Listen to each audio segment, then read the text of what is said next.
Hello guys, सुप्रभात, नमो नमः, नमः संस्कृताय। मैं माला मैम आप सभी का हार्दिक स्वागत और अभिनंदन करती हूँ। आपके अपने यूट्यूब चैनल एमएस क्लासेस 1 में आप सभी का हार्दिक स्वागत है। आज की प्रश्नोत्तरी में यहाँ पे जो आज हम लेकर उपस्थित हुए वह है उत्तर रामचरितम, जो भवभूति का जो है क्या है, एक नाटक है। इनके लेखक कौन है? भवभूति हैं। तो प्रश्नोत्तरी हमारा जो तृतीय अंक जो हमारे सिलेबस यानी यूपी टीएसटी में लगा हुआ है, तृतीय अंक से यहाँ पे जो तृतीय अंक का नाम है छाया अंक, यहाँ से प्रश्नोत्तरी लिया गया है। तो कल के क्लास में 40 प्रश्न हो चुके थे दोस्तों। आज हम 41 से स्टार्ट करेंगे और 80 तक जाएंगे, यानी 41 से हम प्रश्नोत्तरी स्टार्ट करेंगे और 80 तक प्रश्नोत्तरी करेंगे। तो आइए हम लोग चलते हैं प्रश्नोत्तरी की तरफ। उम्मीद करते हैं कि आप जो इन प्रश्नों का उत्तर देंगे। तो यहाँ पे थोड़ा सा हम ठहरते हुए प्रश्नोत्तरी करें, जिससे कि आप भी क्या है प्रश्नों के उत्तर को दे सकें। तो चलते हैं प्रश्नोत्तरी की तरफ। यहाँ पे पहला प्रश्न आपके सामने है। यहाँ पे देख सकते हैं तृतीय अंक का जो है छाया अंक है।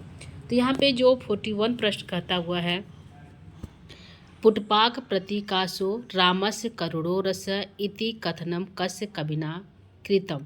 यह कह रहा है कि जो ये पंक्ति है, पुटपाक प्रतीकासो, राम का जो करुण रस है किसके समान है? पुटपाक जो है प्रतीकासो पुटपाक के समान है। यह कथन कस्य कविना नाम कृत, यह जो है कथन किस कवि के द्वारा कहा गया है? ऑप्शन है कालिदास, भवभूते, दंडिन या माघस। किसका यह आंसर होगा? प्रश्न संख्या 41 का। तो आप यहाँ पे उत्तर देख सकते हैं। यहाँ पे हम 1 सेकेंड के लिए ठहरते हैं। तो यहाँ पे 4 ऑप्शन है दोस्तों। तो आंसर की तरफ चलते हैं हम। यहाँ पे जो कालिदास की जो है 7 ग्रंथ है, जिसमें उनका नाटक है उत्तर रामचरितम, अरे सॉरी दोस्तों, उनका नाटक है, कालिदास का जो नाटक है वह अभिज्ञान शाकुंतलम, विक्रमो उर्वशीयम और मालविका अग्निमित्रम। यह जो है उनका नाटक है कालिदास का। दंडी जो है इनका जो है 10 कुमार चरितम है। माघ की रचना हमारा यहाँ पे है जो है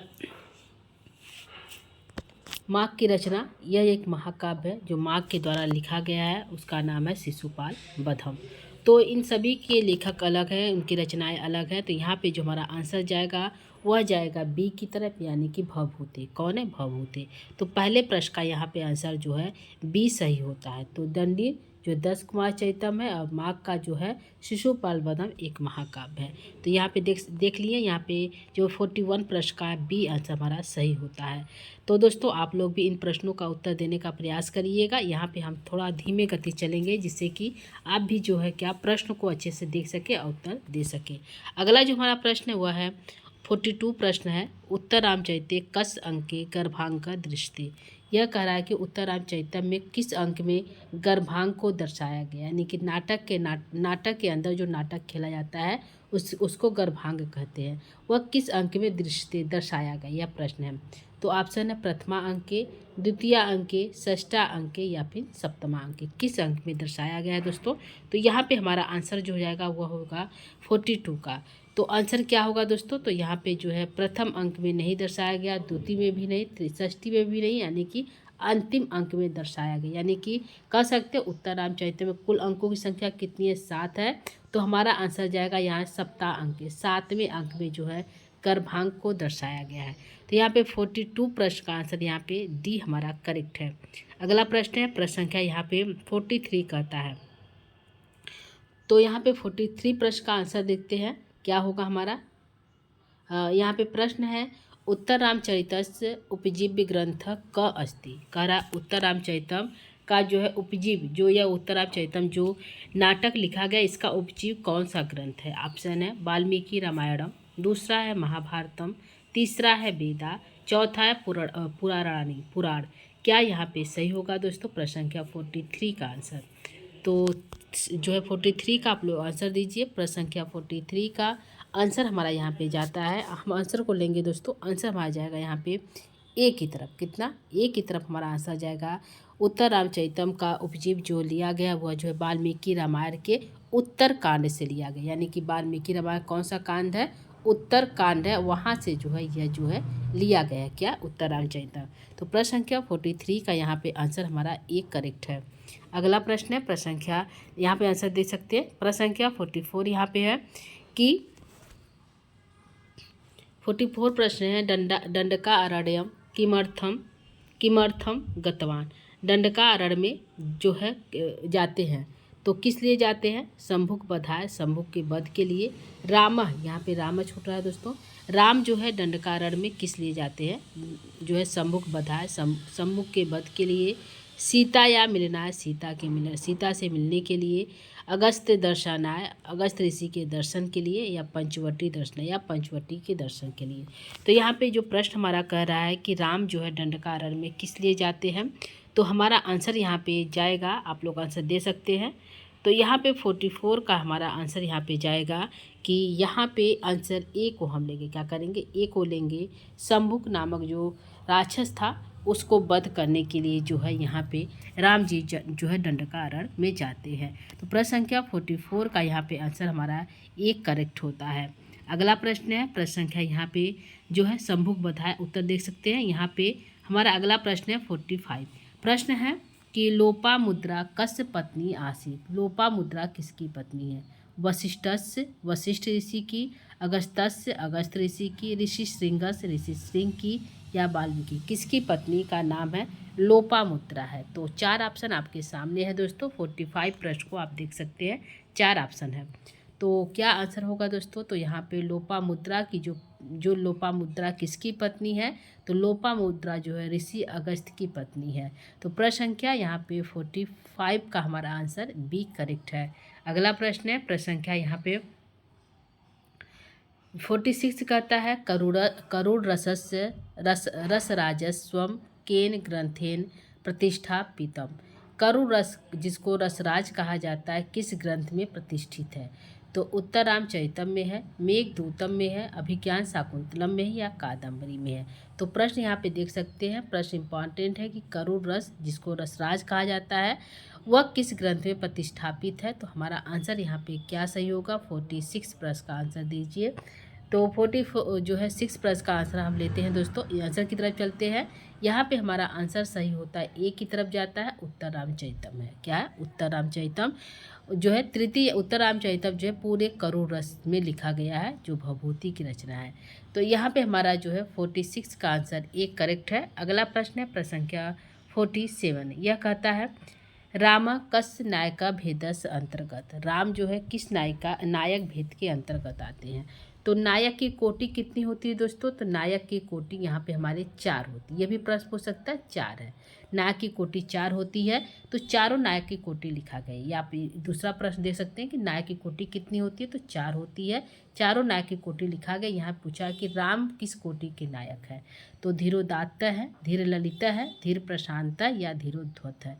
किस कोटि के हैं दोस्तों? तो यहाँ पे जो भगवान राम है वह किस कोटि के नायक है? तो आंसर हम लेंगे, वो आंसर हमारा जाएगा यहाँ पे जो है ए की तरफ, धीरोदात्त कोटि के नायक है। क्या है? धीरोदात्त कोटि के नायक है। तो प्रश्न संख्या 47 का यहाँ पे हमारा आंसर ए सही होता है। अगला प्रश्न है, प्रश्न संख्या 48 कहता है भभूते पितु नाम की। भभूते जो भभूति कवि है, उनके पिता का क्या नाम है? भट्ट गोपाल है, नीलकंठ है, श्रीकंठ है, या ज्ञान निधि है? क्या यहाँ पे है दोस्तों? 4 ऑप्शन आपके सामने है। तो ऑप्शन यहाँ पे देख सकते हैं दोस्तों, यहाँ पे 4 ऑप्शन है।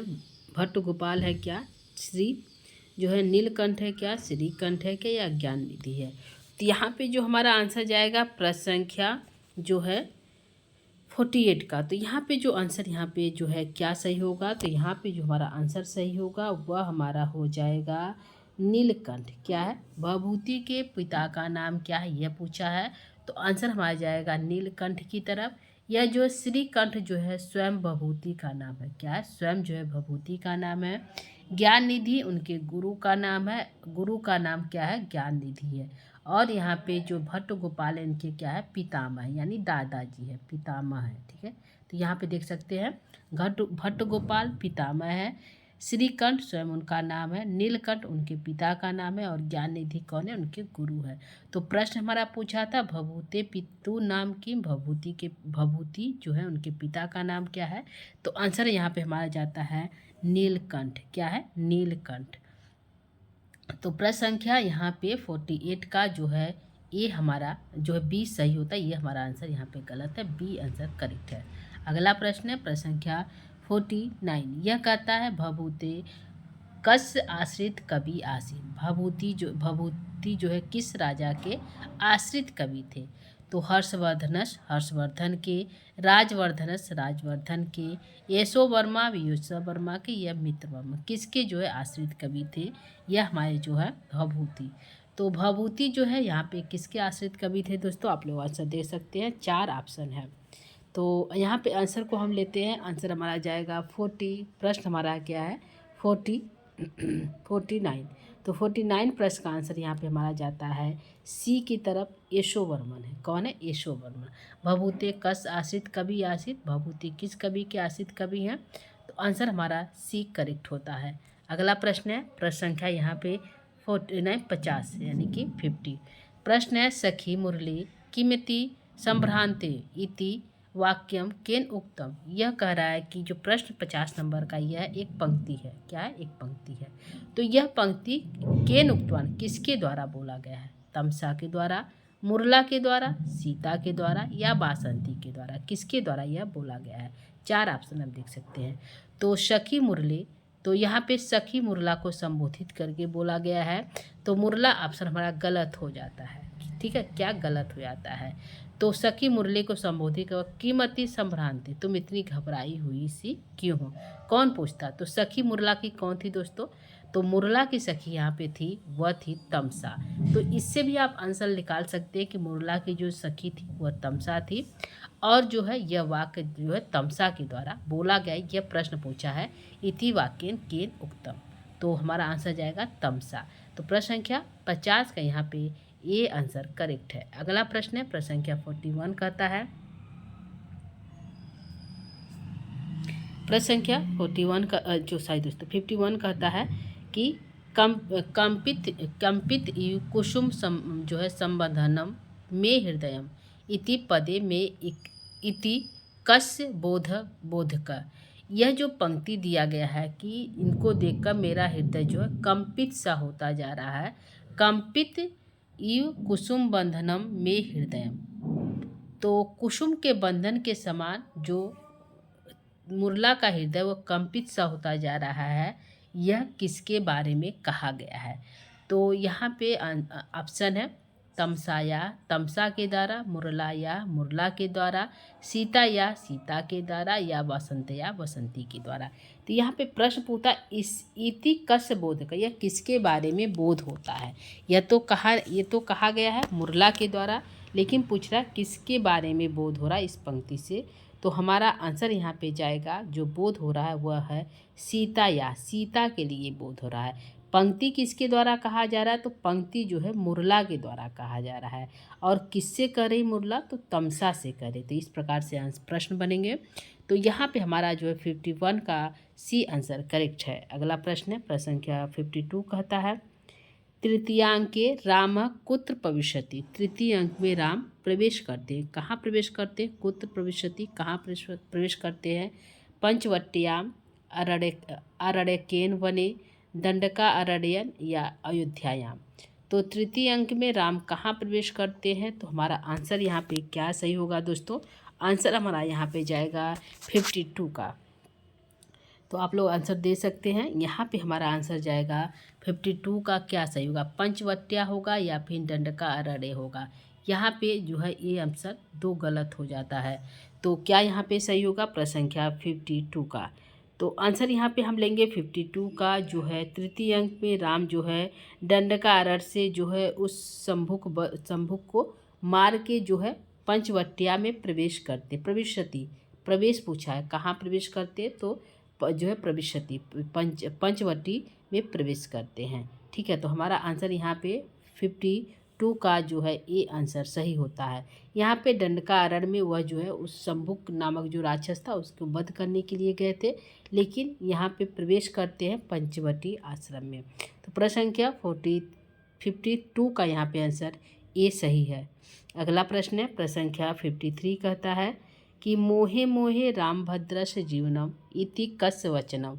तो मोहे मोहे धीरे धीरे रामचंद्र जी का जीवन जो है बचा रहेगा, यह किसका वचन है? मुरला का है, तमसा का है, सीता का या भगीरथी का है? 4 ऑप्शन है।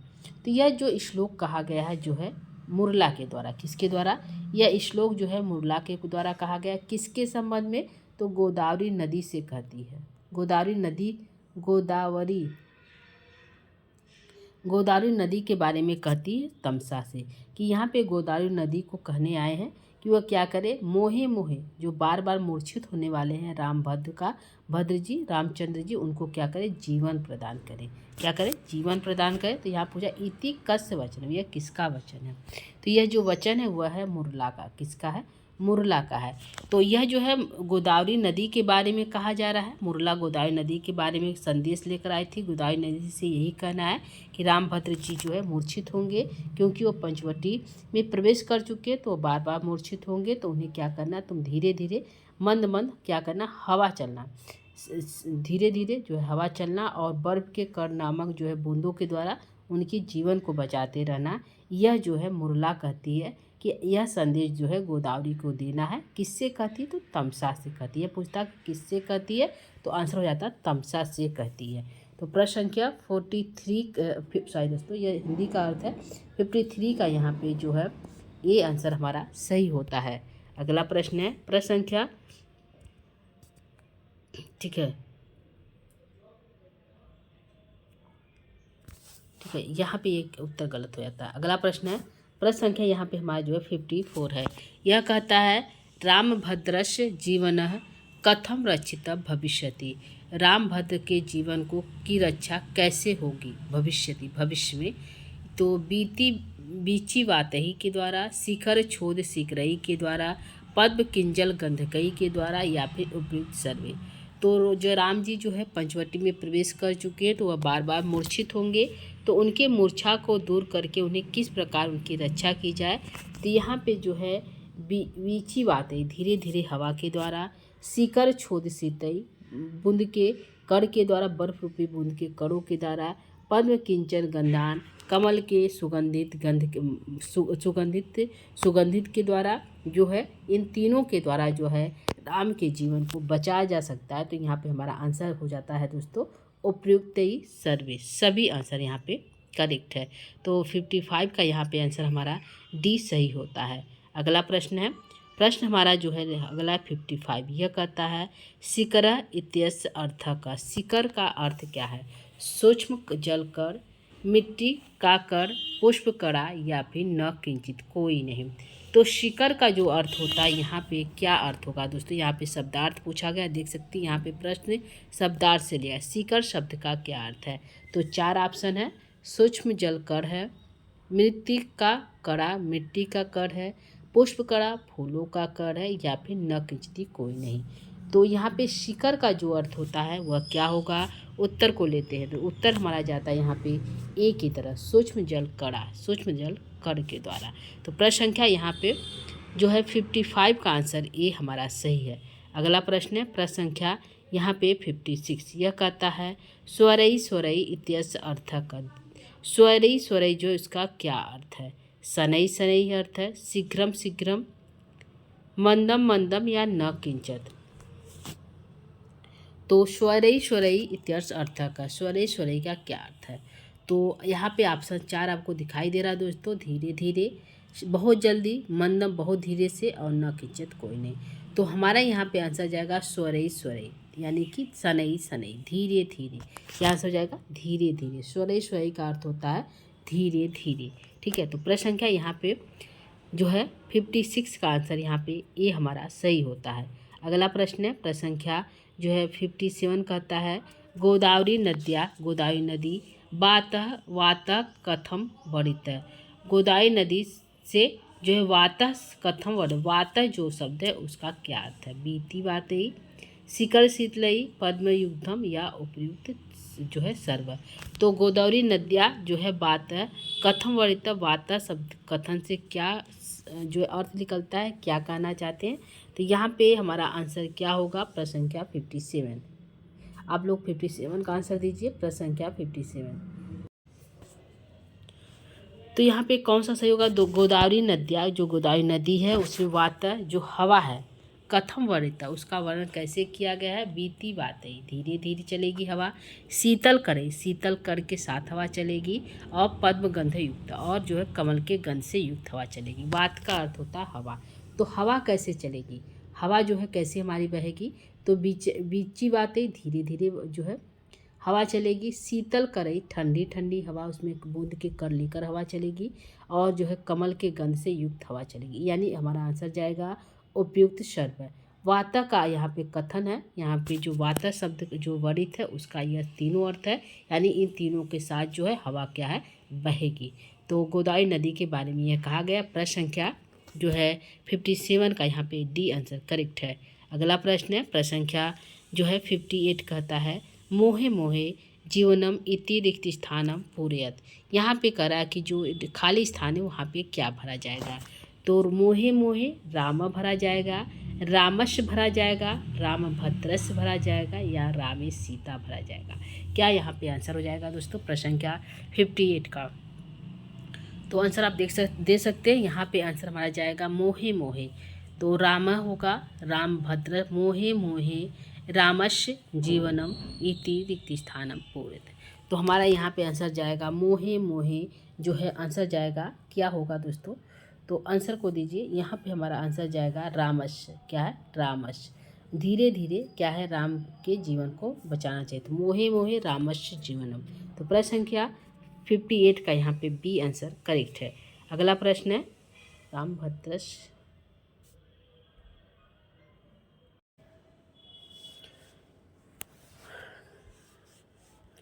यहाँ पे हमारा जो है दोस्तों 58 का आंसर क्या सही होगा। तो यहाँ पे जो है 58 का यहाँ पे सही होगा आंसर रामभद्रस। क्या हो जाएगा, रामभद्र। मोहे मोहे रामभद्रस जीवनम, क्या हो जाएगा, रामभद्रस जीवनम। तो प्रश्न संख्या 58 का यहाँ पे हमारा जो आंसर सी सही होता है, बी रॉन्ग है।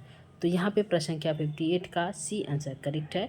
अगला प्रश्न है प्रश्न संख्या 59। यह कहता है वीची बातई शिकर छोद सीतई अश्य छंद का, इसमें छंद कौन सा है। तो शालिनी है, मालिनी है, मंदाक्रांता या हारणी है। तो प्रश्न संख्या जो है वीची वाचई, यह श्लोक पंक्ति है मुरला के द्वारा कहा गया है।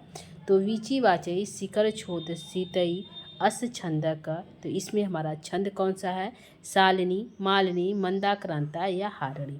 तो हमारा आंसर यहाँ पे जाएगा हरणी। तो आंसर यहाँ पे हम लेंगे प्रश्न संख्या 59 का। तो प्रश्न संख्या 59 का आंसर यहाँ पे हमारा एक करेक्ट होता है, यानी शालिनी छंद का प्रयोग किया गया है। कौन सा छंद है, शालिनी। तो प्रश्न संख्या 59 का यहाँ पे आंसर हमारा ये सही है। अगला प्रश्न है, तो यहाँ पे शालिनी होगा दोस्तों, मालिनी नहीं होगा, शालिनी होगा। तो प्रश्न संख्या यहाँ पे जो है अगला प्रश्न है प्रश्न संख्या 60। यह कहता है अस्मिन पदे कह अलंकार है, इस पद में कौन सा अलंकार है। जो हम पद पढ़ रहे हैं बीची वाचई शिकर छोद सीतई, तो इस पद में कौन सा अलंकार, अनुप्रास अलंकार का प्रयोग किया गया है क्या। तो यहाँ पे क्या सही होगा दोस्तों, अस्मिन पदे का अनुप्रास अलंकार है, यमक अलंकार है, उपमा है, या फिर समुच्चय है। किस अलंकार का प्रयोग किया गया प्रश्न संख्या जो है 60 में। अस्मिन पदे, पद कौन सा है दोस्तों, तो वही पद है वीची बातई शिखर छोद सीतई, जो है आकर्ष भी पदम किंच गंधान। तो इसी पद में बोला है मोहे मोहे रामभद्रस्य जीवनम स्वरम स्वरम प्रेषितई तर्पयति। तो कौन सा जो है अलंकार पूछा है, क्या होगा दोस्तों प्रश्न संख्या यहाँ पे जो है 60 का। तो 60 का आंसर यहाँ पे आप लोग दे सकते हैं।